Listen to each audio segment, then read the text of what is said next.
بسم اللہ الرحمن الرحیم۔ میں اسے کھڑکی یا دروازے سے چپ چپ کر دیکھا کرتی۔ سامنے آنے کی ہمت مجھ میں نہ تھی۔ سچ تو یہ ہے کہ وہ میرے دل میں کھپ چکا تھا۔ اس کی محبت، پاش نشروں کا نشہ، دوسری طرف ابا کا خوف اور کم عمری کا عذاب، مجھ سے اپنا آپ سنبھالنا مشکل ہو رہا تھا۔ اسے دیکھ کر لگتا تھا کہ جیسے وہ شرارت کرنے والا ہے یا شرارت کر کے آیا ہے۔ میں اس سے دور ہی رہنے کی کوشش کرتی، مگر وہ مجھ سے ذو معنی بات کرنے کا کوئی موقع ہاتھ سے نہ جانے دیتا۔ میں پریشان تھی، اگر بابا نے اس کی بے باکی دیکھ لی تو کیا ہوگا، میں سوچ کر کانپ جاتی۔ اس نے مجھے عجیب صورتحال سے دو چار کر رکھا تھا۔ میرا نام مریم ہے۔ میں نے کسی دانشور کا قول پڑھا تھا کہ پتہ نہیں لوگ بیٹیوں کے نام مریم، زینب کیوں رکھ دیتے ہیں۔ بڑے ناموں کے ساتھ دکھ بھی بڑے ہی وابستہ ہوتے ہیں۔ اتنے بڑے نام غم کی صورت میں کچھ نہ کچھ خراج تو وصول کرتے ہی ہیں۔ جی ہاں، میرا نام ہی مریم ہے۔ ہم دو بہنیں ہیں اور ایک بھائی۔ میرے بابا کا چھوٹا سا ہوٹل تھا۔ اچھی گزر بسر ہو رہی تھی۔ دن کچھ بچپن کچھ جوانی کے تھے۔ زندگی مزے میں تھی۔ فاطمہ، جو کہ میری چھوٹی بہن ہے، مجھے اس کو ستانے میں بڑا مزہ آتا تھا۔ سلواتیں سننے کو ملتی تھیں۔ علی بھیا کی چیزیں چھپا کر ان کی چیخیں سننا بس مزے ہی مزے تھے۔ میرے چچا کی فیملی بھی ہمارے ساتھ ہی رہائش پذیر تھی۔ میرے چچا شہباز کے دو بیٹے طلحہ اور بلال، ہم سب سکول اور کالجز میں تھے۔ امی بابا سے اکثر کہا کرتی تھی کہ اب ہم علیحدہ ہو جائیں تو اچھا ہے، ہمارے بچے جوان ہو رہے ہیں، ہمیں درمیان سے دیوار کھینچ لینی چاہیے۔ بیٹیوں والا گھر ہے، اگر کوئی غلطی ہو گئی تم معاف نہیں کرو گے، میں تم کو اچھی طرح جانتی ہوں۔ میرے بابا مذاق میں بات اڑا دیتے اور کہتے کہ میرے بچے ایسے نہیں ہیں، مجھے ان پر مکمل اعتماد ہے۔ میں سیکنڈ ایئر کی طالبہ تھی اور بلال یونیورسٹی میں پڑھ رہا تھا۔ ایک دن بدقسمتی سے میں گھر پر اکیلی تھی۔ بلال یونیورسٹی سے واپس آ گیا۔ بلال کو دیکھ کر میرے چہرے کا رنگ اڑ گیا۔ سب گھر والے کہاں گئے؟ بلال نے مجھ سے پوچھا۔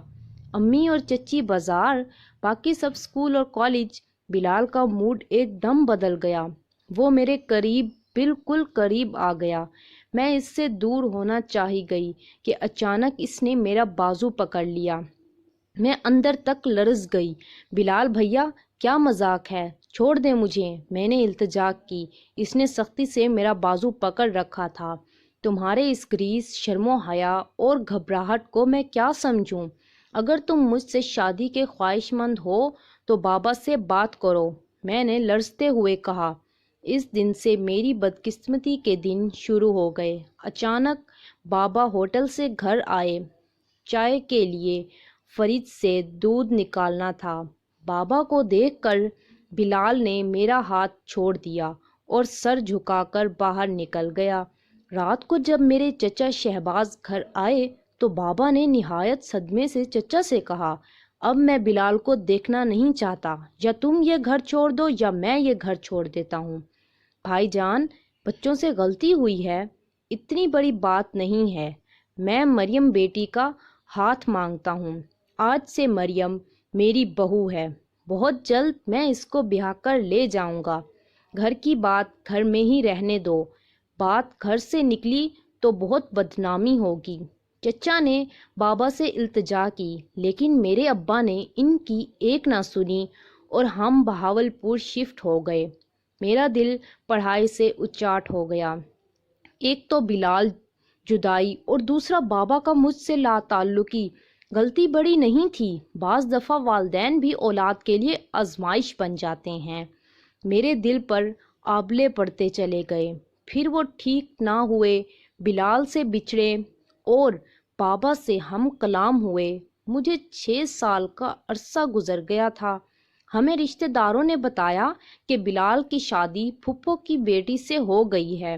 پھر پتہ چلا کہ بلال کے 2 بیٹے ہیں، ایک دن اچانک بابا کے ساتھ چچا ہمارے گھر آ گئے۔ مسجد میں ان کی صلح ہو گئی تھی اور ساتھ ہی میری بہن فاطمہ اور طلحہ کا نکاح بھی طے پا گیا تھا۔ بابا اور چچا خوش گپیوں میں مصروف تھے اور میں حیرت کے سمندر میں غوطے کھاری کہ بابا نے میرے اور بلال کے حوالے سے ایسا کیوں نہ سوچا۔ یہ سراسر مجھ سے زیادتی ہے، میں نے دکھ سے سوچا۔ چچا چلے گئے، میں 6 سال بعد بابا سے ہم کلام ہوئی۔ میں نے بابا سے کہا، میرے اور بلال کے حوالے سے آپ نے نرمی کیوں نہ دکھائی؟ میں اب یہ صلح نہ ہونے دوں گی۔ صدمے سے میرا دل پھٹ رہا تھا۔ بابا کو اپنی غلطی کا احساس ہو چکا تھا۔ انہوں نے سر جھکا کر کہا، اب کچھ نہیں ہو سکتا۔ میں نے شہباز کو لوگوں کے سامنے فاطمہ کا رشتہ دیا ہے۔ میں نے ایک بار پھر بابا سے کہا کہ میں یہ صلح نہیں ہونے دوں گی، لیکن بابا نے زندگی میں صرف اپنی منوائی تھی۔ فاطمہ کی شادی کی تیاریاں زور و شور سے شروع ہو چکی تھی۔ روز بازار کے چکر لگائے جا رہے تھے۔ فاطمہ بے حد خوش تھی۔ ایک دن فاطمہ نے میرا اداس چہرہ دیکھ کر بڑے غرور کے ساتھ کہا، میری اور طلحہ کی شادی میں رکاوٹ مت بنو، تمہاری بدقسمتی کی میں ذمہ دار نہیں۔ فاطمہ کے الفاظ مجھے مشتعل کر گئے، لیکن میں خاموش رہی، کیونکہ خاموش رہنا وقت کا تقاضا تھا۔ شادی کا دن آن پہنچا۔ میں صرف بلال کو تلاش کر رہی تھی۔ جیسے ہی میری اور بلال کی نظر آپس میں ملی، ہمیں سکتہ ہو گیا۔ بلال نے دونوں بیٹے ماں کے حوالے کیے اور میری دوست کے گھر چلا گیا۔ میری دوست نے مجھے بلال کا پیغام دیا، بلال تم سے ملنا چاہتا ہے۔ میں اپنی دوست کے گھر آ گئی۔ اب مجھے کسی کا ڈر اور خوف نہ تھا۔ بلال کو ایک عرصہ بعد دیکھ کر میری آنکھیں دریائے راوی بن گئیں۔ وقت بہت کم ہے، اسے رونے میں ضائع نہ کرو۔ جلدی سے بتاؤ، کیا تم میرے ساتھ کورٹ میرج کرو گی؟ میں نے ہاں کر دی۔ مجھے کسی کی کوئی پرواہ تھی؟ مریم میں شادی شدہ 2 بچوں کا باپ ہوں۔ پتہ ہے بہت ہنگامہ ہوگا، لیکن میں تم تک کسی کو نہیں آنے دوں گا۔ فاطمہ کے پرغرور الفاظ نے میرے اندر آگ لگا رکھی تھی۔ فاطمہ کی شادی کے 2 دن بعد میں نے بلال سے نکاح کر لیا۔ یہ خبر میرے گھر والوں پر بم بن کر گری۔ میرے ماں اور باپ بار بار بوش ہو رہے تھے۔ میرے بھائی نے پیغام بھجوا دیا کہ تم اور فاطمہ اس گھر میں دوبارہ داخل نہ ہونا۔ فاطمہ نے کہا، میں تو میکے آؤں گی، میرا کیا قصور؟ پر بابا نے کہا، طلحہ کا بلال بھائی ہے، اب اس گھر کے دروازے تم پر بند ہیں۔ یہی فاطمہ کی سزا تھی۔ فاطمہ، میری چھوٹی بہن، نے مجھے بغاوت پر اکسایا۔ میرا چہرہ کھلی کتاب کی مانند ہے۔ تمام کشتیاں جلا کر ساحل تک آنے کی تکلیف میرے چہرے پر رقم ہے۔ میں بابا کے گھر سے بے دخل ہونے کے بعد ایک بار بھی مسکرا نہ سکی۔ بابا کی بے جا ضد نے مجھے بغاوت پر اکسایا۔ والدین کو چاہیے کہ اولاد کو آزمائش میں نہ ڈالیں، ان کی چھوٹی چھوٹی غلطیوں کو نظر انداز کر دیا کریں۔ آخر اولاد بھی انسان ہوتی ہے، اسے انسان کی نظر سے ہی دیکھیں۔ بے شک